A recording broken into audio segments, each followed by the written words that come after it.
In the quiet hills of Lancaster County, Pennsylvania, where the Amish community has lived in peaceful harmony for generations, a mysterious event unfolds that will test the bonds of faith, family, and the unexplainable connection between humans and animals. When Samuel Miller's old plow horse, Moses, begins digging frantically in circles one autumn morning, it sets off a chain of events that will uncover a decades-old secret, reunite a broken family, and prove that sometimes miracles come from the most unexpected places. The fog rolled across the Miller farm like a living thing that October morning, wrapping itself around the weathered barn and settling into the valleys between the rolling hills. Samuel Miller stood at his kitchen window, his calloused hands wrapped around a steaming mug of black coffee, watching the sun struggle to break through the Pennsylvania mist. At 63, his beard had gone completely gray, and the lines around his eyes told stories of countless harvests, bitter winters, and the quiet joys of a simple life. "Samuel, your breakfast is getting cold," his wife Mary called from behind him, her voice carrying the gentle authority of 40 years of marriage. But Samuel didn't move. Something had caught his eye in the pasture, something that made his coffee mug pause halfway to his lip. Moses, their 20-year-old draft horse, was behaving unlike anything Samuel had seen in all his years of farming. The massive Percheron, usually as steady and predictable as the sunrise, was pawing at the ground with an intensity that sent clods of earth flying. But it wasn't just random digging. The horse was moving in a perfect circle, his powerful hooves striking the same path over and over, creating a deepening groove in the earth. "Mary," Samuel said quietly, setting down his mug. "Come look at this." Mary Miller, her graying hair tucked neatly beneath her white prayer covering, joined her husband at the window. She watched for a moment, her brow furrowing with concern. "Is he hurt? Maybe something's wrong with his hoof?" "No," Samuel replied, already reaching for his wide-brimmed hat. "Look at his eyes. He's not in pain. He's determined." As Samuel stepped out into the cool morning air, the scent of autumn decaying leaves, distant wood smoke, and the earthy smell of recently harvested fields filled his nostrils. He walked slowly toward Moses, speaking in the low, soothing Pennsylvania Dutch that the horse had heard since he was a colt. "What is los, Moses?" Samuel asked, approaching carefully. "What troubles you, old friend?" Moses paused in his digging just long enough to look at Samuel. The horse's dark eyes held something Samuel had never seen before, an urgency, almost human, in its intensity. Then Moses resumed his circular digging with renewed vigor, his breath coming in great puffs of steam in the cool air. By noon, word had spread through the Amish community as it always did, quietly, person to person, carried on foot and by buggy rather than phone lines. Samuel's nearest neighbor, Jacob Yoda, arrived first, his own horse and buggy clattering up the gravel drive. "I heard Moses has gone peculiar," Jacob said, climbing down from his buggy with the careful movements of a man whose joints had seen 70 winters. "Thought I'd come see if you need help." Samuel led him to the pasture where Moses continued his relentless circling. The groove was now nearly a foot deep, and the horse showed no signs of tiring. Other neighbors began arriving, the Byler family, the Fishers, young Timothy Lapp with his pregnant wife Sarah. Soon nearly a dozen members of their church district had gathered along the fence line, watching in bewildered silence. "Maybe we should call the veterinarian," suggested Ruth Byler, a widow known for her practical wisdom. "Dr. Patterson from town. He's treated Moses before." Samuel nodded slowly. While the Amish generally avoided worldly interference, animal care was different. "Timothy," he called to the young man, "would you ride to the phone shanty and call Dr. Patterson? Tell him it's urgent but not an injury." As Timothy departed, Moses suddenly stopped. The horse stood perfectly still in the center of his circle, his sides heaving from exertion.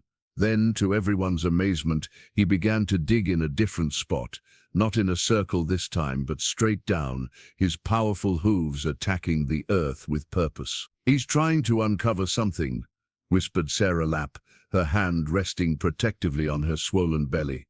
The gathered crowd pressed closer to the fence, drawn by a mixture of curiosity and an unexplainable sense that they were witnessing something significant. Children who had been playing in the yard abandoned their games to climb onto the fence rails for a better view.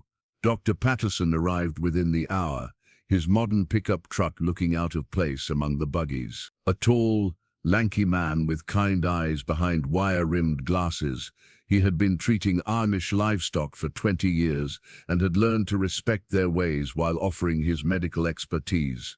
"Samuel," he greeted with a nod, then looked toward the pasture. "That's Moses, isn't it? What's he doing?" "That's what we're hoping you can tell us," Samuel replied. Dr. Patterson climbed over the fence and approached Moses slowly, speaking in the same calm tones Samuel had used. He managed to get close enough to run his hands along the horse's legs, checking for injury or swelling. Moses barely acknowledged him, continuing to dig with single-minded determination. "Physically, he seems fine," Dr. Patterson announced, stepping back. "Strong heartbeat. No signs of colic or neurological issues that I can detect without running tests. But this behavior," he shook his head, "in 30 years of veterinary practice, I've never seen anything like it." As the afternoon wore on, Moses' hole grew deeper. The horse would dig for 20 minutes, then rest for 5, then resume with the same intensity. Samuel brought him water, which Moses drank gratefully before returning to his task. "Papa," Samuel's youngest daughter, Hannah, tugged at his sleeve. At 16, she was the last of his children still living at home, the others having married and started their own farms. "Moses is crying." Samuel looked more closely and saw she was right. Tears were streaming from the horse's eyes, leaving dark tracks down his face. The sight sent a chill through him that had nothing to do with the October air. Bishop Elijah Stoltzfus arrived as the sun began its descent toward the western hills, painting the sky in shades of orange and pink. A man of few words but deep faith, his presence brought a hush over the gathered crowd. "How long has this been happening?" he asked Samuel. "Since dawn, at least. That's when I first noticed." The bishop watched Moses for a long moment, his weathered hands clasped behind his back. "Sometimes," he said finally, "God speaks to us through his creatures. Perhaps we should let Moses finish what he started." As darkness began to fall, lanterns were lit and placed along the fence. The community vigil had formed organically. No one wanted to leave without knowing what Moses was trying to uncover. Women had returned to their homes and brought back quilts and hots. Children dozed in their mothers' arms. The men stood in quiet groups, occasionally offering theories but mostly just watching. It was young Hannah who first saw it. "Papa," she called out, pointing. "There's something down there. Something metal." Samuel grabbed a lantern and climbed into the pasture. Dr. Patterson followed with a flashlight, a worldly device, but the bishop nodded his permission given the circumstances.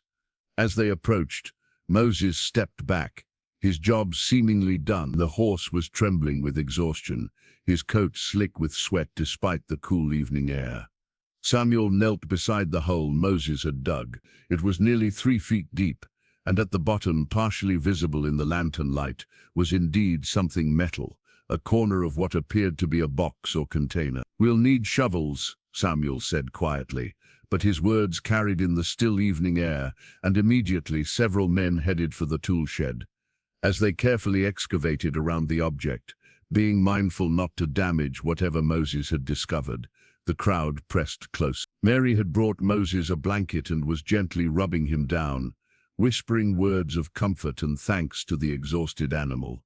The metal object turned out to be a small chest, about the size of a bread box, wrapped in what had once been oilcloth, but had mostly rotted away.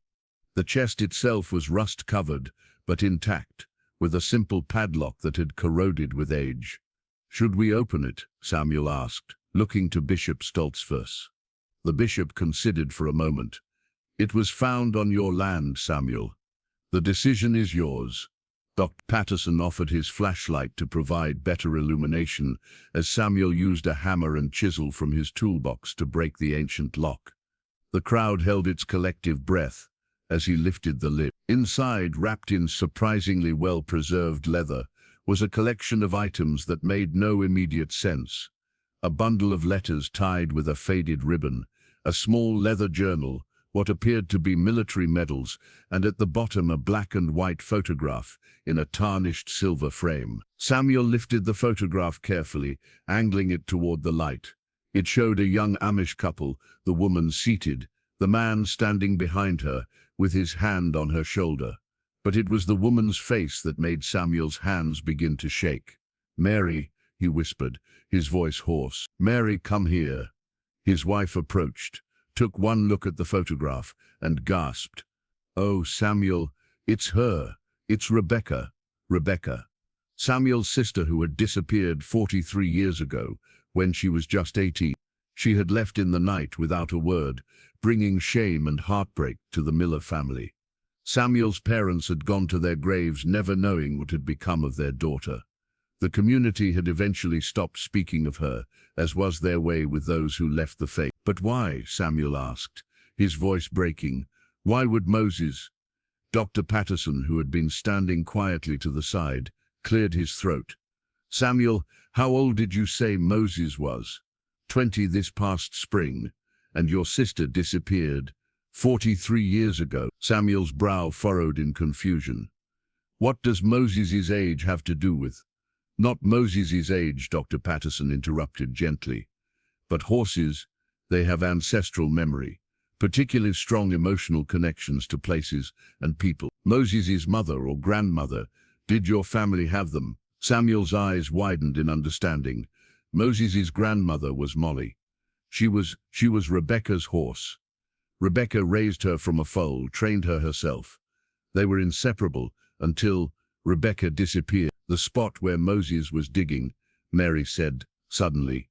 "Samuel, that's where the old oak tree used to stand. The one that came down in the storm 15 years ago. Rebecca used to sit under that tree for hours with Molly, reading and writing in her journal." Samuel looked down at the chest in his hands, then at Moses, who stood quietly now, his great head hanging low with exhaustion, but his eyes peaceful, as if a burden had been lifted. "She buried this before she left," Samuel said slowly. "She wanted us to find it, but maybe not until enough time had passed. Not until—" He opened the leather journal with trembling fingers. The first entry was dated the day before Rebecca disappeared. Her neat handwriting, barely visible in the lamplight, began, "My dearest family, if you are reading this, then God has finally seen fit to reveal my truth. Please forgive me for the pain I have caused, but know that I left not from lack of love, but from too much of it." Samuel's voice broke. He couldn't continue reading. Not here, not with the entire community watching. Bishop Stoltzfoss placed a gentle hand on his shoulder. "Take these things home, Samuel," he said kindly. "Read them with Mary. Tomorrow, or whenever you're ready, you can share what you feel is appropriate. But tonight I think Moses has earned his rest, and you have much to consider." The crowd began to disperse quietly, understanding that this was a private family matter now. Several people stopped to pat Moses gently, murmuring words of amazement and thanks to the horse who had somehow known what his human family needed to discover.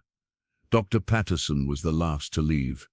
"Samuel," he said quietly, "I've seen a lot of things in my career, but sometimes there are things that science can't explain. That horse of yours, he's special." Samuel nodded, unable to speak. He stood in the pasture for a long time after everyone had gone, one hand on Moses's neck, looking down at the chest that contained his sister's secrets. Mary stood beside him, her arm linked through his. 43 years, she whispered. "All this time, the answer was right beneath our feet." Moses nickered softly, and Samuel could have sworn the old horse was trying to tell him something more. But what other secrets did Rebecca's chest contain? And why now, after all these years, had Moses been compelled to uncover them? As they finally walked back to the house, Moses following slowly behind, Samuel noticed something that made him stop in his tracks. There, carved faintly into the old fence post, so faintly he'd never noticed it before, were initials R.M. high E.R., surrounded by a heart, E.R. Those initials meant nothing to Samuel, but clearly they had meant everything to Rebecca. And somewhere in the chest he carried, he suspected, lay the answer to a mystery that had haunted his family for 4 decades.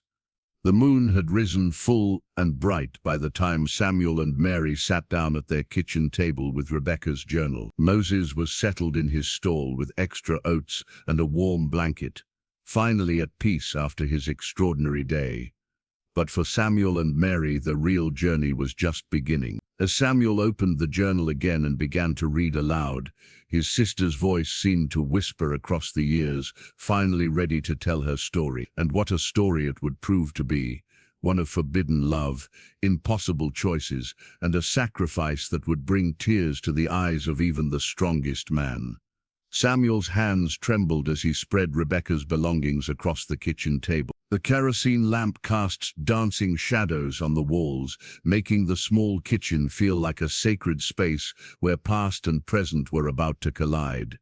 Mary had made fresh coffee, strong and black, the way they both knew they'd need it for whatever revelations lay ahead. Hannah sat quietly in the corner, having begged to stay despite the late hour. "She was my aunt," she had pleaded. "I have a right to know." Samuel had relented, seeing something of Rebecca's determination in his youngest daughter's eye. The journal's leather cover was worn smooth, as if Rebecca had run her fingers over it countless times. Samuel opened it to the first page, his voice steady despite the storm of emotions within. "My dearest family, if you are reading this, then God has finally seen fit to reveal my truth. Please forgive me for the pain I have caused, but know that I left not from lack of love, but from too much of it. I write this on the eve of my departure, my heart breaking with each word.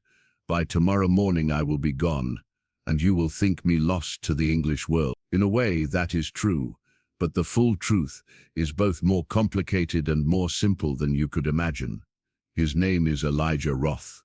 Samuel paused, looking up at Mary.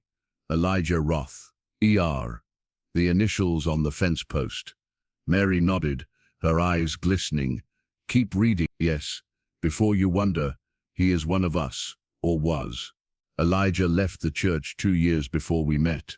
He had questions that Bishop Schock couldn't answer, doubts that wouldn't be silenced. He joined the English world, not from rebellion, but from a genuine search for truth. We met by accident, or perhaps by God's design, at the covered bridge during the flood, 3 springs ago. I had gone to check on Molly's foal that had gotten spooked and run toward the creek. The bridge was nearly under water, and I was foolish to approach it, but I could hear the foal crying. Elijah appeared from nowhere. He had been driving past and saw me struggling. Without hesitation, he plunged into the rising water and helped me save the foal. We barely spoke that day, but something passed between us in that moment of shared purpose, something I had never felt before and have never stopped feeling since. We began meeting in secret.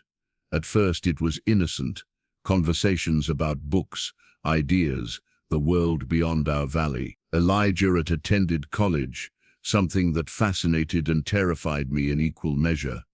He spoke of science and philosophy, of distant countries and different ways of understanding God's creation, but he also spoke of missing our ways, of the peace he had lost when he left the church. I tried to stop seeing him.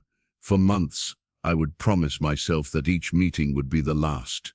But then I would find myself at the old oak tree, and he would be there, and all my resolve would crumble like autumn leaves. Samuel had to stop reading, his voice choked with emotion. He remembered that flood, remembered Rebecca returning home soaked and shaken with the foal.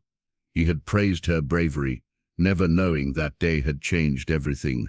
"Papa," Hannah whispered, "what happened to him?" To Elijah. Samuel turned the page, Rebecca's words continuing. "By the time I understood that I loved him, truly loved him, in a way that consumed my entire being, it was too late.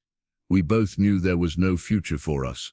He could not return to the church. Too much had changed within him. I thought I could never leave. The thought of breaking Mama and Papa's hearts, of leaving you, Samuel, my beloved brother, it seemed impossible. But then, something happened that made the impossible become necessary. I am with child, Mary gasped, her hand flying to her mouth. Samuel set down the journal, his mind reeling. Rebecca had been pregnant when she left. His sister had carried this secret, this burden, alone. There's more, Hannah said softly, pointing to a bundle of letters tied with the faded ribbon. Should we read those? Samuel reached for the letters with unsteady hands. The first one was dated 6 months after Rebecca had disappeared. The return address was from Philadelphia. My dearest Samuel, I pray this letter finds you, though I dare not send it direct. I am leaving it with a trusted friend who promises to see it delivered after enough time has passed, that my words might bring healing rather than fresh pain. I am well. I need you to know that first. Elijah and I were married by a justice of the peace the day I left. It was not the wedding I had dreamed of as a girl. No family, no community, no hymns sung in High German. But there was love, Samuel, so much love. Our son was born 3 months ago. We named him Samuel Jacob after you and Papa. He has the Miller nose and Mama's eyes. When he smiles, I see generations of our family in his face. It breaks my heart that he will never know you all, but I pray he will understand someday why we made the choices we did. Elijah has found work as a carpenter. It seems you can take the boy out of the Amish, but you cannot take the Amish out of the boy. His furniture is beautiful, Samuel. He builds cradles and rocking chairs with the same care Papa taught us. Sometimes I catch him humming our old hymns while he works, and I have to leave the room so he won't see me cry. Samuel looked up from the letter. She named her son after me, he whispered. I have a nephew. I've had a nephew all these years. Read the next one, Mary urged gently. The letters continued, chronicling Rebecca's life in the English world. She wrote of struggles, the noise of the city, the loneliness of being without community, the challenge of raising children, for there were more, a daughter named Mary Elizabeth, another son called David, without the support of extended family. But she also wrote of joys, Eli's love, their children's laughter, the small Mennonite church they had found that welcomed them without judgment. One letter, dated 15 years after she left, was different. Samuel, I am writing this from a hospital bed. The doctors say the cancer is aggressive. Elijah is beside himself, but I am strangely at peace. I have lived a life filled with love, even if it was not the life I was born to. I need to tell you something about Moses. You must have him by now, as I arranged for his delivery through Doc Patterson's father. Moses is Molly's grandson, from her last foal. I raised him for his first year before I left, trained him as Molly trained. I told him our secrets, Samuel. I know that sounds foolish, but I swear he understood. I told him that someday, when the time was right, he should help you find what I've hidden. You see, I've been saving money. Every penny I could spare, I've put aside for the family. It's not much by English standards, but it might help with the farm, or Hannah's future, or whatever needs arise. The details are in the small bank book at the bottom of this chest.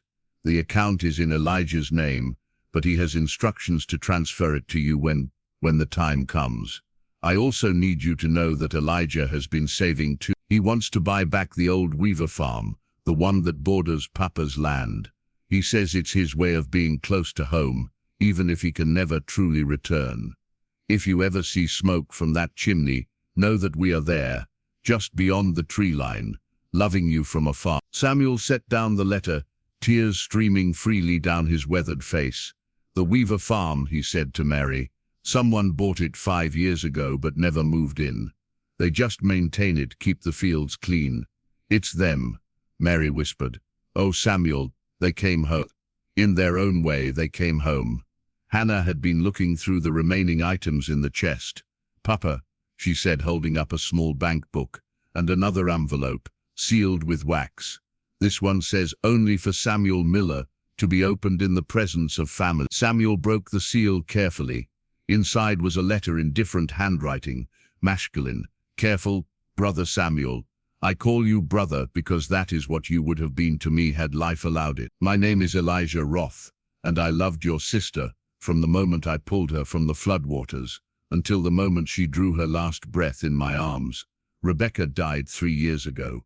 The cancer took her body, but never her spirit. Until the end, she spoke of you, of your parents, of the life she left behind. She never regretted loving me, but she regretted every day the pain she caused you. I am writing this letter because Rebecca cannot, and because there are things you need to know. First, your nephew Samuel, my son, is a doctor now. He specializes in treating the Amish and Mennonite communities, providing care that respects their beliefs. It is his way of honoring his heritage. Mary Elizabeth is a teacher, and David builds furniture like his old man. Second, Rebecca never stopped being Amish in her heart. Yes, she lived in the English world, but she kept the values you taught her. She prayed the same prayers, sang the same hymns, and raised our children to understand that plain living and high thinking are not confined to any one community. Third, and perhaps most importantly, I am dying too. The doctors say my heart is failing, since it's been broken since Rebecca left us. I have one last wish, and I hope you will not think it too bold. I want to be buried beside her, on Amish land if you'll permit it. Not in your cemetery. I understand that would be impossible, but perhaps in the corner of the Weaver farm, under the oak trees she loved. I've arranged for the farm to be transferred to your son or Hannah when I pass. It's my way of giving back what I took when I took Rebecca away. There is one more thing. Moses knows where Rebecca is buried. She's in a small Mennonite cemetery outside Lancaster, under the name Rebecca Miller Roth. She insisted on keeping Miller. She said she was born a Miller and would die a Miller, no matter what names came between. If you found this chest, it means Moses has done what Rebecca believed he would do. Bring our families together again, even if only in truth and memory. That horse carries more than just the blood of Molly. He carries the love Rebecca had for all of you. I do not ask for forgiveness, for I know the pain we've caused is too great. I only ask that you know your sister was loved, cherished and honored every day of her life with me, and that your family, the nephews and niece you've never met, know their heritage and honor it in their own way. With respect and sorrow, Elijah Roth. The kitchen fell silent, except for the ticking of the old clock and the occasional sob from Mary. Hannah had moved to stand behind her father, her young hands on his shoulders, offering what comfort she could. He bought the Weaver farm, Samuel said finally, his voice hollow. He's been there, just 2 fields away this whole time. Mary reached for another letter from the bundle, this one newer, the paper crisp and white. Dear Mr. Miller, you don't know me, but I know you. My name is Samuel Jacob Roth, and I am your nephew. My mother was Rebecca Miller Roth, your sister. I am writing this letter to be included with the items my mother left, per my father's instructions. By the time you read this, my father will likely have joined my mother in heaven. He has held on these 3 years since her death, but only barely. I think he's been waiting to ensure everything is in place for this moment. I need you to know that my mother spoke of you constantly. She told us stories of growing up on the farm, of barn raisings and harvest times, of quiet Sunday mornings and the sound of hymns in High German. She taught us to respect the plain ways, even as we lived in the English world. My siblings and I have struggled with whether to reach out to you. We know our existence brings shame to your family, that we represent a break in the chain of your traditions, but we also know we are your blood, and that has to mean something. I've been the one treating Moses these past few years. Patterson brings me in for special cases involving Amish families who are more comfortable with someone who understands their ways. Moses is remarkable. Uncle Samuel, sometimes when I look at him, I swear I can see my mother's spirit. There's something else you should know. My father isn't just dying, he's already gone. He passed 2 weeks ago. His last words were, "Tell them the circle is complete."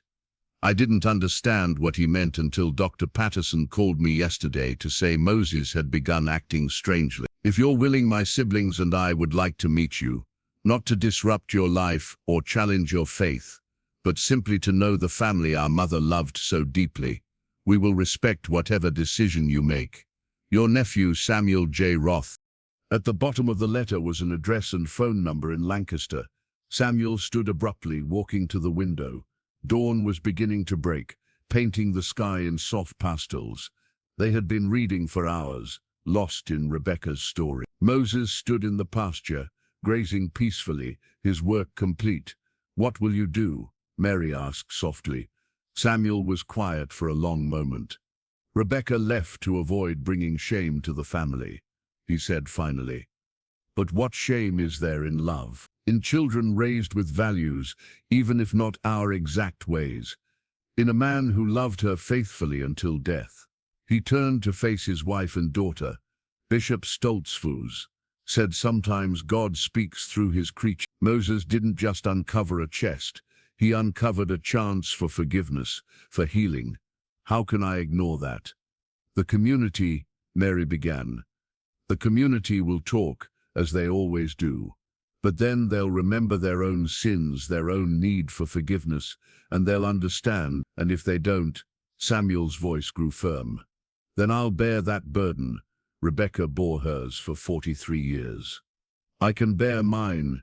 Hannah moved to the chest and pulled out the last item, a small wrapped package with her name on it. Inside was a delicate silver locket. She opened it to find 2 tiny photographs, one of Rebecca as a young woman, the other of 3 children, Samuel's unknown cousins. "She remembered me," Hannah whispered. "She left when I was just a baby, but she remembered me." A knock at the door interrupted them. Samuel opened it to find Doc Peterson standing there, looking tired but alert. "Samuel, I'm sorry to intrude so early, but I thought you should know. I just got a call from my colleague, Dr. Samuel Roth. He said Moses would need checking this morning to make sure he didn't injure himself yesterday. He also said," Peterson paused, choosing his words carefully. "He said, if you were willing, he'd like to come with me to meet Moses. And you." Samuel looked back at Mary, who nodded slightly. Then at Hannah, whose eyes were bright with curiosity about these unknown cousins. "Tell him yes," Samuel said quietly. "Tell him it's time for the family to come home." The sun had fully risen by the time Dr. Patterson's truck returned, this time followed by a modest sedan that moved carefully up the gravel drive, as if the driver was uncertain of his welcome. Samuel stood on the porch, his hands steady now, the decision made. Mary and Hannah flanked him, and several neighbors who had heard about the discovery had begun to gather, not to gawk, but to support, as was their way. The sedan parked, and for a moment nobody moved. Then the driver's door opened, and Samuel saw him, his nephew, his sister's son.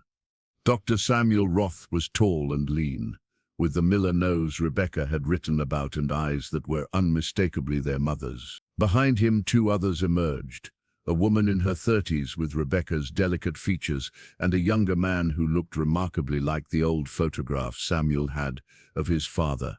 The 2 Samuels stood facing each other across the yard, 43 years of silence stretching between them. Then the younger man spoke, his voice carrying a slight tremor. "Uncle Samuel, I'm your nephew, Sam." He paused, then added quietly, "My mother told me I have your hands. Builder's hands," she called them. Samuel looked down at his nephew's hands, strong, calloused, despite his profession, familiar in their shape and structure. "You do," he said simply, then stepped forward and did something that surprised everyone, including himself. He embraced his nephew. The embrace broke whatever dam had been holding back the emotions. Mary stepped forward to greet Mary Elizabeth, tears streaming down both women's faces as they recognized Rebecca in each other. David, the youngest, stood awkwardly until Hannah approached him with the simple directness of youth. "You're my cousin," she said. "I'm Hannah. Mama says you build furniture." "I do," David replied, relief evident in his voice at the easy acceptance. "Learned from my father, who learned from, well, from your traditions, I suppose." Dr. Patterson cleared his throat gently. I should check on Moses, he said, giving the family space for their reunion.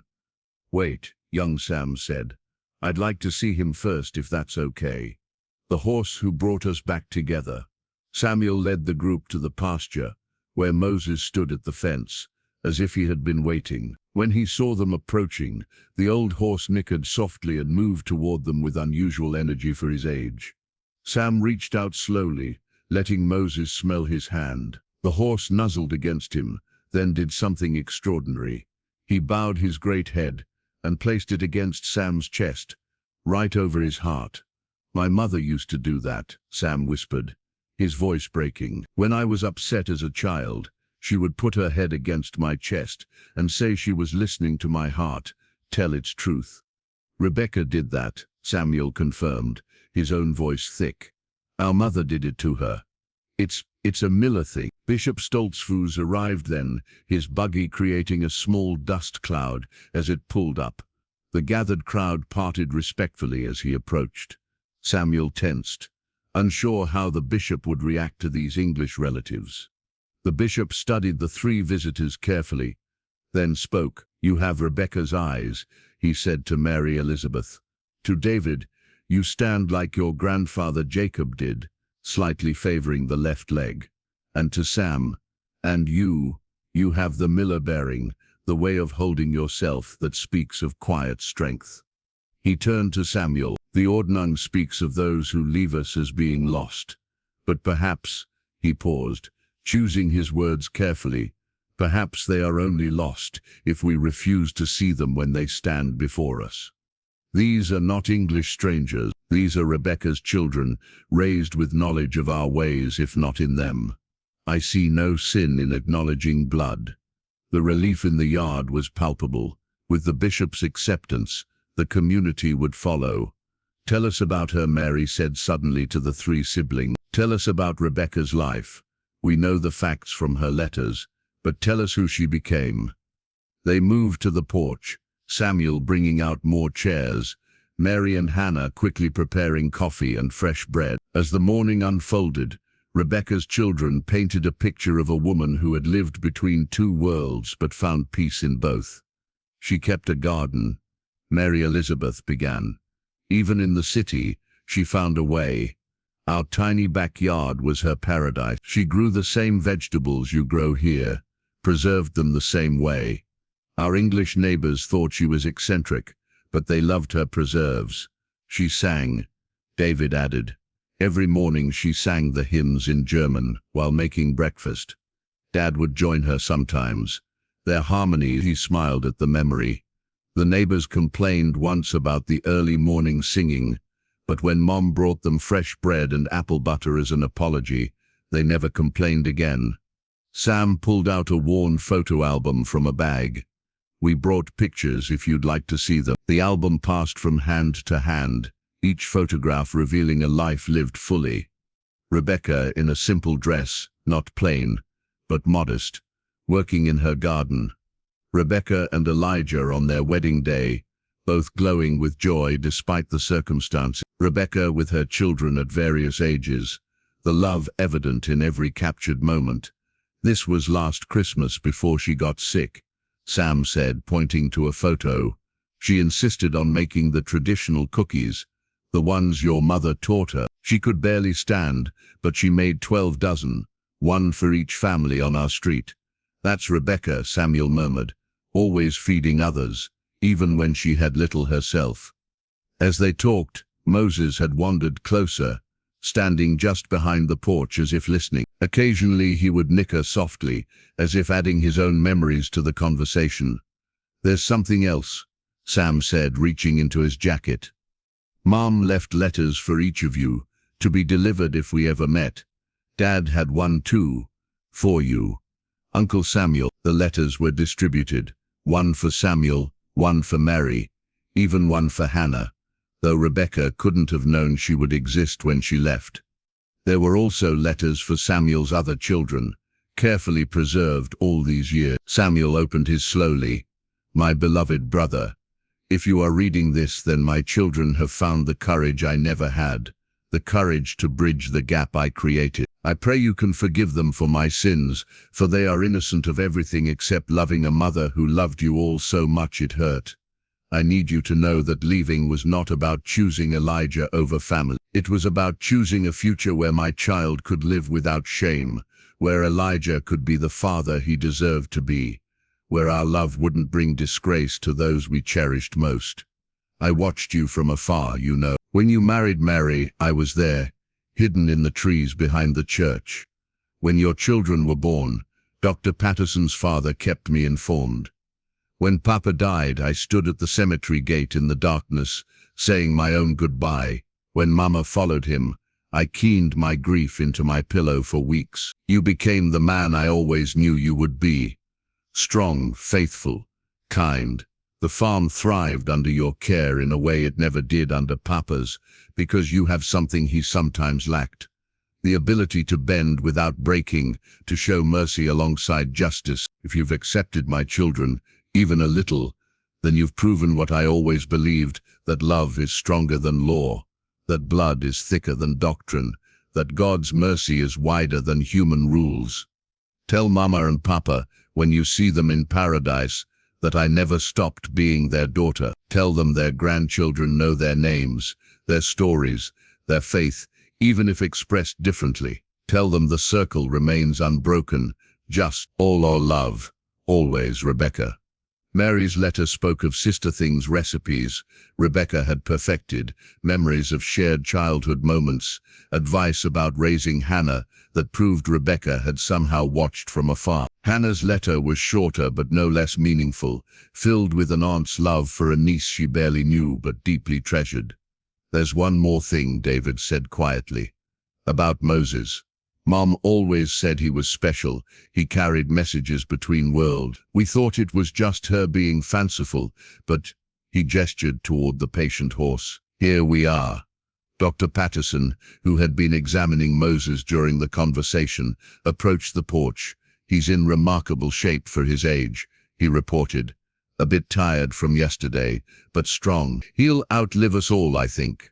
He has more work to do, Bishop Stoltzfus said quietly, and everyone turned to look at him. This reunion is not complete. There is the matter of Elijah's burial wish. Sam nodded. He wanted to be buried beside Mom on Amish land, if possible. We have her remains. We had her cremated, which I know goes against. It goes against our ways, the bishop interrupted gently, but she was not living our ways when she died. What matters now is peace, for the living and the dead. Samuel stood. The Weaver farm. Elijah bought it to be close. We could bury them there, together, under the oak trees Rebecca loved. The bishop considered this. It is not consecrated ground. No, Samuel agreed, but it is ground purchased with love, maintained with hope, and intended for reconciliation. Surely God can work with that. The bishop's weathered face cracked into the smallest of smiles. Samuel Miller, you sound like your sister, finding ways to honor both tradition and truth. Yes, I think God can work with that. Plans were made quietly, respectfully. The burial would be private, just family and a few close friends. But first, there was more healing to be done. Would you? Sam hesitated, then forged ahead. Would you tell us about our grandparents, our aunts and uncles? We know names from Mom's stories, but we want to know them through your eyes. And so the day unfolded with story after story. Samuel talked about their father, Jacob, stern but fair, a man who could coax life from the stoniest soil. Mary spoke of their mother, Ruth, whose apple butter was legendary 3 counties over, who could quiet a fractious baby or a frightened horse with equal ease. Hannah, emboldened by the acceptance of her cousins, peppered them with questions about the English world. Do you really have electricity all the time? What's it like to drive a car? Have you ever been on an airplane? The 3 siblings answered patiently, but also asked their own questions. What's it like to live so closely with your community? How do you manage without modern conveniences? Is it true that barn raisings are as magical as Mom described? As the sun reached its zenith, neighbors began arriving with food, the Amish response to any significant event. Soon the yard was filled with tables groaning under the weight of fresh bread, cold meats, pickled vegetables, and pies. Rebecca's children were welcomed not as English strangers, but as lost family returned. Old Mrs. Yoder, who had taught Rebecca to quilt, embraced Mary Elizabeth. "You have your mother's fingers," she said, examining the younger woman's hands. "Do you sew?" "Mom taught me," Mary Elizabeth replied. "I'm not as good as she was, but nonsense. Rebecca was terrible when she started. Couldn't sew a straight line if her life depended on it, but she practiced until her quilts were the finest in the district." "You have the same determination in your eyes." Young Sam found himself surrounded by Samuel's sons, who had arrived from their own farms. They examined him with frank curiosity. This English cousin, who was also a doctor, who looked like them but lived so differently. "Do you really treat Amish patients?" asked John, the eldest. "I do, and Mennonites, and anyone else who needs care that respects their beliefs. Mom always said healing hands shouldn't judge the hearts they serve." "That sounds like Aunt Rebecca," John admitted. "I barely remember her, but I remember her fixing my scraped knee once. She sang to distract me from the pain." As the afternoon wore on, Moses began exhibiting strange behavior again. He walked to the fence line facing the Weaver farm and stood perfectly still, ears pricked forward, as if listening to something only he could hear. "He knows," Hannah said softly. "He knows they're going home." Dr. Patterson pulled Samuel aside. "There's something you should know. I've been in touch with the estate lawyer. Elijah left very specific instructions. The Weaver farm is to be transferred to your family, but with conditions. It's to remain a place where both worlds can meet, where Rebecca's English descendants and Amish family can gather without judgment." Samuel nodded slowly. "A bridge," he said, "like the covered bridge where they met." "Exactly." As evening approached, the crowd began to thin, but Rebecca's children lingered, reluctant to leave this unexpected connection. Finally, Sam spoke what they were all thinking. Could we stay for the burial? We have her ashes in the car. We've been carrying them, waiting for the right place, the right time." "Tomorrow," Samuel said firmly. "You'll stay here tonight. Mary, prepare Rebecca's old room." He turned to his nephew. "Your mother's room has been empty for 43 years. It's time it held family again." The morning of the burial dawned gray and misty, as if the earth itself was preparing to receive Rebecca and Elijah home. Samuel woke before dawn, as was his habit, but found he wasn't alone. Young Sam sat at the kitchen table, holding a small wooden box containing his mother's ashes. "Couldn't sleep either?" Samuel asked, pouring coffee for them both. "I kept thinking about Moses," his nephew replied. "How did he know? After all these years, how did he know it was time?" Samuel sat down across from him. "Your mother believed animals carry memories in their blood, stories in their bones. Moses's grandmother, Molly, was Rebecca's heart friend. Perhaps love like that doesn't die, it just passes down, waiting for the right moment to surface. Mom used to say something similar. She said love was the only thing that could travel backward through time." Sam carefully set the box on the table. "She's been gone 3 years, but sometimes I still hear her voice. Is that crazy?" "No," Samuel said quietly. "That's family." Mary entered the kitchen, followed by Mary Elizabeth and Hannah.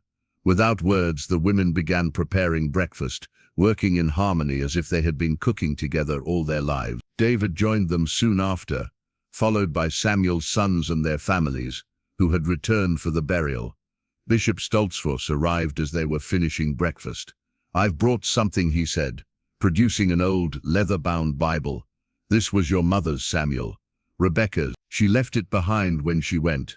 I've kept it all these years thinking perhaps this day would come." Samuel opened it carefully.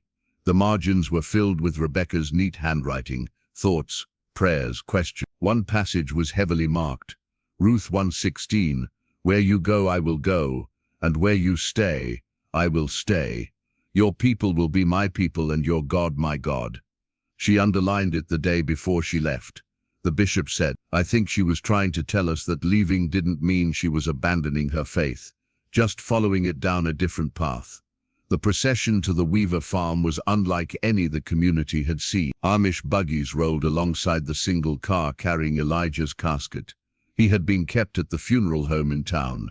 Waiting, Moses led the way, Samuel riding him bareback as Rebekah once had, the horse stepping high and proud as if he understood the significance of his role. The Weaver farm had been maintained but uninhabited, and as they approached, Sam gasped. "Dad planted those," he said, pointing to a row of apple trees along the drive. He said Mom missed the orchards. He came here at night sometimes, tending them, preparing. Under the massive oak trees at the edge of the property, 2 graves had been dug side by side. The English funeral director who had brought Elijah's casket seemed uncertain about the unconventional gathering, Amish and English together, traditional and modern customs blending, but he performed his duties respectfully. As they prepared to lower Elijah's casket, a car pulled up. An elderly man emerged, moving slowly but with purpose. He was dressed plainly but not Amish, and his face bore the weathering of many years. "Uncle Amos," Samuel said in shock. Amos was Elijah's brother, who had also left the church but had cut all ties, moving west. No one had seen him in 50 years. "I heard about Elijah," Amos said simply, "and about the horse.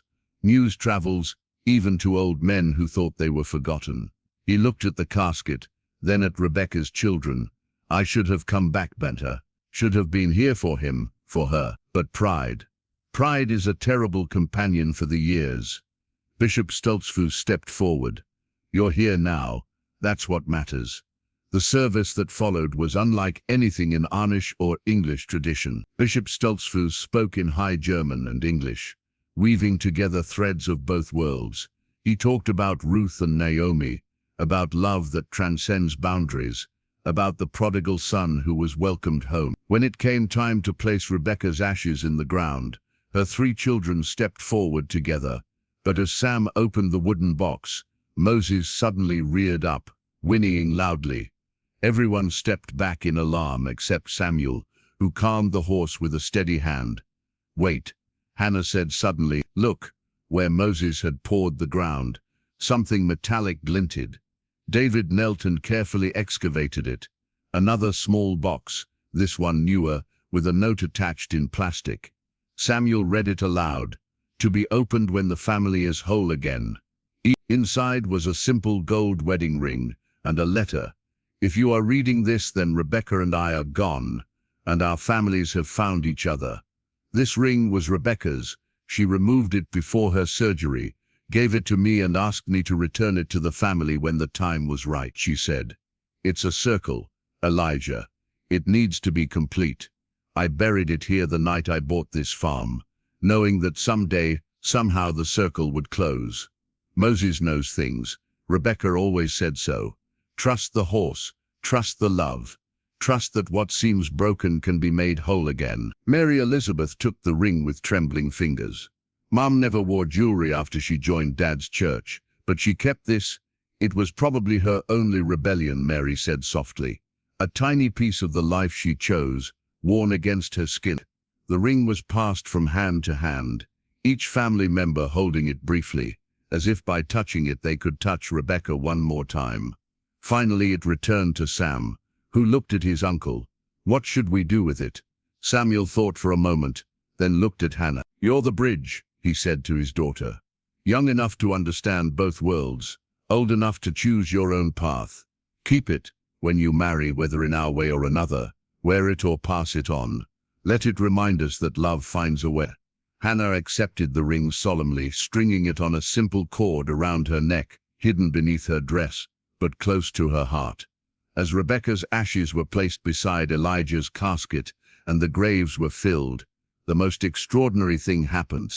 Moses, who had been standing quietly, began to make a sound none of them had ever heard from a horse. A low, melodious humming that sounded almost like the old hymns. "Mein Gott," whispered old Mrs. Yoder. "He's singing. The horse is singing the old song." And indeed, the rhythm matched the slow bleed, the praise song that opened every Amish service. One by one, voices joined in, first the Amish, singing in High German, then Rebecca's children, humming along with the melody their mother had taught them. The song floated across the valley, carried by the wind through the trees. Rebecca had climbed as a child over the fields she had helped harvest, past the barn where she had learned to milk cows and gentle horses. It was as if the land itself was welcoming her home. When the last note faded, Moses walked to each grave, touched his nose to the freshly turned earth, then walked to the oak tree and lay down beneath it, something horses rarely do unless completely at peace. "He's done his work," Dr. Patterson said quietly. He brought them home. As the gathering began to disperse, plans were made. Rebecca's children would stay for a week, learning about their heritage, sharing more stories. Sam would set up a monthly clinic for the Amish community, providing medical care that honored their way. Mary Elizabeth would return in the spring to learn quilting from the elderly women who remembered her mother. David would bring his tools and work with Samuel's sons, learning the old joinery techniques that had been passed down through generations. The Weaver farm. Elijah's brother Amos said suddenly, "What will happen to it?" Samuel looked at his family, both sides of it now. "It will be what Elijah intended. A meeting place. We'll hold gatherings here, not church services, but family meals, celebration. The English grandchildren and the Amish ones can play together. We'll teach each other, we'll remember." "A bridge," young Sam said, "like the covered bridge where they met." That evening, as the sun set behind the hills, the two Samuel Millers stood together at the fence, watching Moses graze peacefully in the pasture. "Do you think they're at peace now?" the younger asked. "I think they've been at peace since they chose love over fear," the elder replied. "We're the ones who needed healing." A week later, when Rebecca's children prepared to leave, Moses did something he had never done before. He followed their car down the drive, whinnying softly. At the road, he stopped and stood watching until the car disappeared over the hill. "He's saying goodbye," Hannah observed. "No," Samuel corrected gently. "He's saying until next time. This isn't an ending, it's a beginning." And he was right. Over the following months, the Weaver farm became exactly what Elijah had envisioned, a place where two worlds met in understanding. Rebecca's children visited monthly, sometimes bringing their own children, Rebecca and Elijah's grandchildren, who played with their Amish cousins in the same fields where their grandmother had played. Moses lived another 5 years, longer than anyone expected for a horse his age. He became something of a legend in the community, the horse who remembered, the horse who brought family home. Children would bring him apples and whisper their secrets to him, believing, as Rebecca had, that he understood more than a horse should. On the day Moses finally passed, peacefully, in his sleep, under the oak tree at the Weaver farm, they found something remarkable. He had walked there on his own, lay down in the exact spot where he had first rested after the burial, positioned between Rebecca and Elijah's graves. "He's gone to tell them," Hannah said through her tears, "to tell them we're all okay, that the circle is complete." They buried Moses there, between the two graves, with a simple stone marker that read, "Moses, faithful messenger, bridge between worlds, keeper of love's secrets." Hannah Miller stood in her wedding dress, not the traditional Amish blue, but not quite English white either. It was cream-colored, simple, handmade by her mother and Mary Elizabeth together, combining traditions from both worlds. Around her neck, hidden beneath the modest neckline, hung Rebecca's ring on its cord. "You look like her," Mary Elizabeth said softly, adjusting Hannah's prayer covering, modified but present, a bridge between customs. "Like our mother, she would be so proud." Hannah was 26 now, having waited longer than most Amish girls to marry. But then, Hannah had never been like most Amish girls. She had spent those years learning, growing, studying with her cousin Sam to become a midwife who could serve both communities. Her betrothed, Matthew Roth, no relation to Elijah, despite the name, was a Mennonite farmer who understood both worlds and loved Hannah for her ability to walk between them. Is grandfather Samuel ready?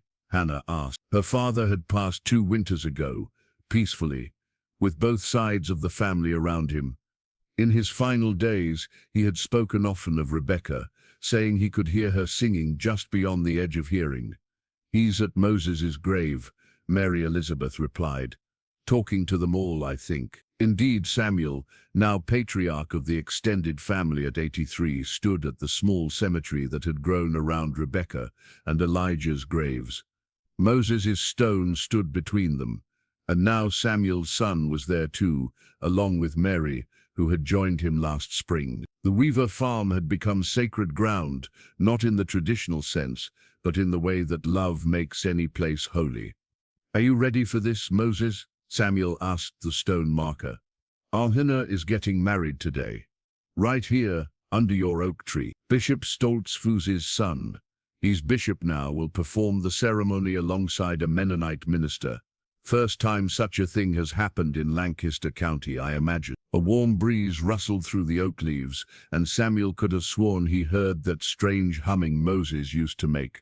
That almost song that sounded like the old hymns. The wedding guests began arriving, a remarkable mixture of Amish in their traditional dress, Mennonites in their simpler modern clothes, and what the community had come to call Rebecca's English. The descendants and friends from the outside world who had become part of the extended family. Dr. Samuel Roth, now in his 60s with silver threading through his hair, helped his elderly uncle Amos from the car. Amos, at 91, had moved back to Lancaster County 3 years ago, living in a small house on the Weaver property, finding peace in his final years among the family he had once fled. Never thought I'd see this, Amos said, looking at the gathering crowd. Amish and English, Mennonite and whatever else, all here together. Rebecca did this, didn't she? Even in leaving, she planted seeds for this moment. Young children ran between the groups, uncaring of the different clothes their playmates wore. Samuel's great-grandchildren played with Rebecca's great-grandchildren, their laughter echoing across the fields where Rebecca and Samuel had once played as children themselves. As the sun reached its afternoon height, the ceremony began. Hannah walked down an aisle created between wooden benches, some borrowed from the Amish church, others from the Mennonite meeting house. Still others rented from the English funeral home in town. Her attendants were a mixture too, Amish cousins, Mary Elizabeth's daughter, and a friend from the birthing center where Hannah had trained. The two ministers spoke of love that transcends boundaries, of Ruth and Boaz, of Christ who ate with tax collectors and sinners. They spoke in English and High German, sometimes switching mid-sentence, creating a linguistic tapestry that somehow made perfect sense to everyone present. When it came time for the vows, Hannah surprised everyone by speaking first, in High German, then English. Matthew, you know my story, how my family was broken and healed, how my Aunt Rebecca's love created a bridge I now walk upon. I promise to love you with that same brave love, the kind that chooses hope over fear, understanding over judgment.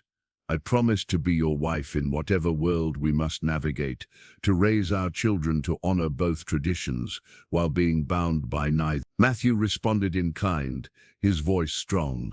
Hannah, you are my Moses, the one who leads me to places I never knew existed, who shows me that God's love is wider than any fence we might build. I promise to support your calling, to honor your heritage while helping you forge a new path, to love you with the patience of a farmer and the faith of a believer. When the missive asked for the rings, Hannah pulled out Rebecca's ring, which had lived against her heart for 5 years. This ring traveled from the Amish world to the English and back again. It represents a love that couldn't be contained by rules or borders. Today, it begins a new journey. As Matthew placed the ring on Hannah's finger, a murmuration of starlings rose from the surrounding fields, creating shapes in the sky that looked almost like writing, or perhaps that was just what those gathered wanted to see, needed to see, in that moment of grace. The celebration that followed was unlike any wedding feast in Lancaster County's history.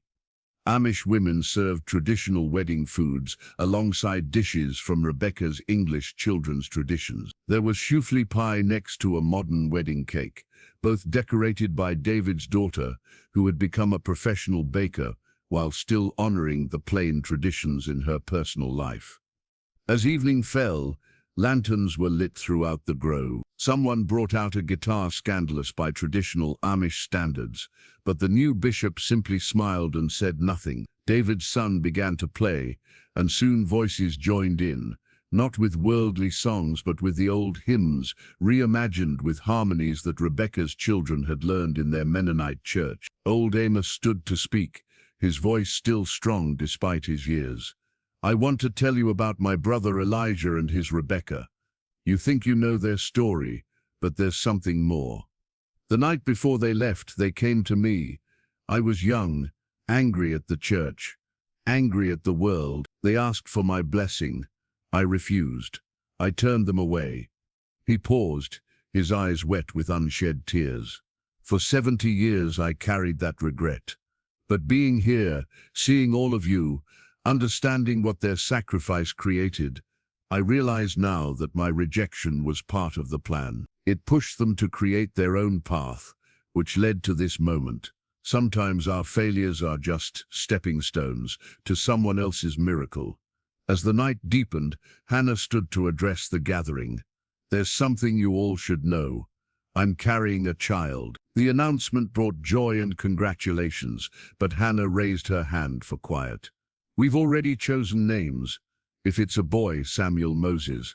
If it's a girl," she paused, looking at the family members from both worlds, "Rebecca Mary, and regardless they will grow up here, on this farm, learning both traditions, bound by neither, free to choose their own path with love." The youngest bishop present stood then. "The Ordnung speaks of the narrow path," he said. "But perhaps we've misunderstood. Perhaps the narrow path isn't about rules and restrictions. Perhaps it's narrow because it requires us to walk so carefully between judgment and mercy, tradition and growth, that only love can guide our steps." As midnight approached, something extraordinary happened. Where Moses had dug that first circle years ago, where the earth had been disturbed and reseeded, thousands of fireflies began to rise. They swirled in patterns that seemed almost deliberate, creating spirals of light that rose higher and higher until they disappeared into the star-filled sky. "Moses," whispered Hannah. "It's Moses saying blessing." Dr. Samuel, ever the scientist, started to explain about firefly mating patterns and seasonal anomalies, but his wife, a woman he'd met at the hospital who had embraced his complex heritage, placed a gentle hand on his arm. "Some things," she said softly, "don't need explaining. They just need witnessing." As the celebration finally wound down and families began departing for their various homes, some in buggies, some in cars, some walking to houses nearby, each person stopped at the small cemetery. They touched Moses' stone, whispered thanks to Rebecca and Elijah, and left with something indefinable but precious, the knowledge that love could indeed conquer all, just not always in the ways they expected. Hannah and Matthew would live on the Weaver farm, turning it into what Rebecca had always dreamed, a place where the Amish could receive medical care that honored their traditions, where English seekers could learn about simple living, where children from all backgrounds could play under the oak trees and learn that different didn't mean wrong. 10 years later, Rebecca Mary Roth, age 9, stood where her namesake great-aunt once stood, under the oak tree that had witnessed so much. She held the hand of her younger brother, Samuel Moses, age 7, as they watched their grandfather, the original Samuel's grandson, work with their father to raise a new barn on the Weaver property. The barn raising was a mixture of old and new, Amish craftsmanship with some modern safety equipment, traditional songs with contemporary harmonies, horses and tractors working side by side. The children didn't find this strange. For them it was simply the way the world worked. "Tell us again about Moses the horse," little Samuel Moses asked his mother. Hannah, now 36, her face showing the gentle lines of laughter and outdoor work, sat down on the grass, gathering her children close. Other children joined them, cousins of various degrees, some in traditional dress, others in modern clothes, all family. Moses was a horse who remembered, she began, as she always did. We remembered love that everyone else had forgotten. He remembered that families are not broken by distance or difference, only by refusing to forgive. And when the time was right, when hearts were ready to heal, Moses dug up the truth and brought everyone home. But why did he know to dig? Asked Rebecca Mary, though she knew the answer. It was part of the ritual, the retelling that kept the story alive. Because, Hannah said, looking at the grave markers nearby, love teaches its lessons to whoever will listen, even horses, and Moses listened with his whole heart. As she spoke, a horse in the nearby pasture, Moses' great-grandson, whom they had named Messenger, raised his head and whinnied, as if in agreement. The children laughed and ran to feed him apples, their feet following paths worn by generations of millers, Roths, and all the families in between. The final testament years after Hannah's death at 93, her daughter Rebecca Mary would find one last letter, hidden in the same spot where the original Rebecca had hidden hers, under a loose floorboard in the old Miller house. It was dated just weeks before Hannah passed. To whoever finds this, probably you, Rebecca Mary, knowing your curiosity, I leave you this truth. Moses the horse didn't really know where to dig. I saw him pawing randomly that morning, and I moved the old fence post with the initials to where he was digging. I had found Aunt Rebecca's letters years before, when I was 16, the day before Moses began his digging. I kept the secret for one night, praying for guidance. That morning, seeing Moses pawing the ground, I knew what to do. I buried the chest where he was digging, knowing the community would accept a miracle from a horse more easily than a discovery by a curious girl. Does this make the miracle less real? I don't think so. The miracle wasn't that Moses found the chest. The miracle was that finding it brought our family together. The miracle was that love survived 43 years of silence. The miracle was that an Amish community could expand its understanding of family without losing its faith. Moses did know something, though. He knew to keep digging. When I moved the chest, he knew to bow his head to Cousin Sam. He knew when to lie down and die, bringing everyone together one more time. Maybe the real miracle was that we had Moses at all, a horse patient enough to let a teenage girl use him to heal her family. Or maybe, just maybe, Moses knew all along, and he let me think I was helping, because he understood that humans need to feel useful in God's plans. Keep the secret or share it. It doesn't matter now. The truth isn't about who knew what when. The truth is that love finds a way, whether through mysterious horses, curious teenagers, or letters hidden for decades. Love always finds a way home. All my love, across all worlds. Hannah Miller Roth. P.S. Messenger knows things too. Watch him. The story isn't over. It never is. As long as families remember how to forgive and love remembers how to bridge worlds. Rebecca Mary would keep this letter secret for many years, finally sharing it only when her own granddaughter, named Hannah, of course, would find Messenger pawing at the ground in a new pattern, uncovering something else that needed to be found, another family that needed healing, another bridge that needed building, because that's what love does. It teaches its wisdom to whoever will listen, horses, humans, and the eternal oak trees that stand witness to it all. It refuses to be contained by rules or time or even death itself. It finds a way, generation after generation, to bring families home, and somewhere in whatever pasture waits faithful horses, Moses stands with Molly, and Rebecca stands with Elijah, and Samuel with Mary, all of them watching their descendants learn the same lesson they learned, that love is the only fence that matters, and it's not meant to keep anyone out, it's meant to be wide enough to let everyone in. Under the oak tree on the Weaver farm, now called Bridge Farm by everyone in both communities, the weddings continue, Amish and English, Mennonite and Seekers. All where a horse once dug in circles, where a family once split apart, where love proved stronger than any rule ever written. The children still whisper to the horses, telling them secrets. The horses still listen, their dark eyes holding wisdom passed down from Moses, from Molly, from all the patient animals who have carried human burdens and human hopes. And sometimes, on quiet mornings when the mist rises from the valleys and the sun struggles to break through, you can hear it, that strange humming that sounds almost like the old hymns coming from nowhere and everywhere at once. The locals say it's just the wind in the oak trees, but the children know better. The children know it's Moses, still singing, still reminding them that the circle of love is never broken, only sometimes hidden, waiting for the right moment or the right horse to help us find it again. The last entry in the Bridge Farm guest book, dated 50 years after Moses's discovery, reads, "Came here looking for my roots. My grandmother was Rebecca Miller Roth's great-granddaughter. I was raised in California, completely disconnected from this heritage. But something called me here. The moment I arrived, a horse, they told me he was Moses's descendant, walked right up to me and placed his head against my chest, right over my heart.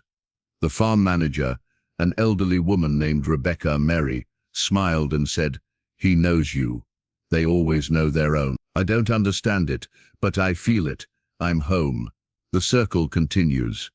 Sarah Rebecca Williams, below this in a different hand. Sarah is staying. She's learning the old songs, the traditional recipes, the stories. She's bringing her children next month. Moses would be so pleased. Love always finds a way home. Rebecca Mary Roth, keeper of stories, Bridge Farm. And below that, in a child's careful printing, the horses still know everything. Just ask them. Little Moses, age 7, great-great-grandson of Samuel Miller.